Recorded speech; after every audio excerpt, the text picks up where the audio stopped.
Russia has invaded Ukraine. That is the unambiguous message coming from Ukraine's Interior Ministry and Ministry of Foreign Affairs amid heavy fighting in the country's east.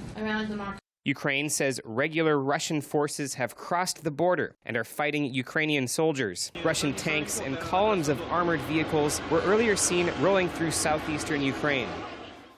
The U.S. State Department admitted that it had seen evidence of Russian regular forces operating in Ukrainian territory. These incursions indicate a Russian-directed counteroffensive is likely underway in Donetsk and Luhansk. Clearly, that is of deep concern to us. I'll also note that we are, and I'm not sure many of you have seen this, but we're also concerned by the Russian government's unwillingness to tell the truth, even as its soldiers are found 30 miles inside Ukraine. Russia is sending its young men into Ukraine, but are not telling them where they're going or telling their parents what they're doing.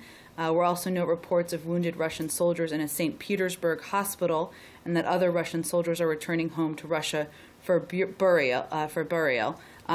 These are not steps that certainly you take when you are operating in a transparent manner.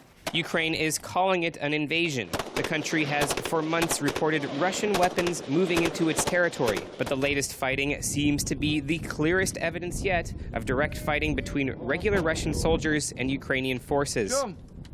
Swedish Foreign Minister Carl Bildt also endorsed reports of fighting between Russian and Ukrainian soldiers, adding that there is a word for this.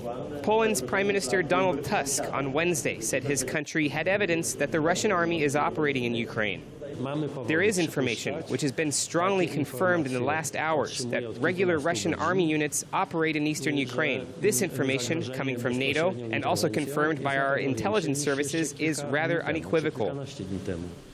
German Chancellor Angela Merkel has demanded an explanation from Vladimir Putin. A spokesman for her said, reports of the presence of Russian soldiers on Ukrainian territory must be explained. Russia has not acknowledged sending regular forces into Ukraine.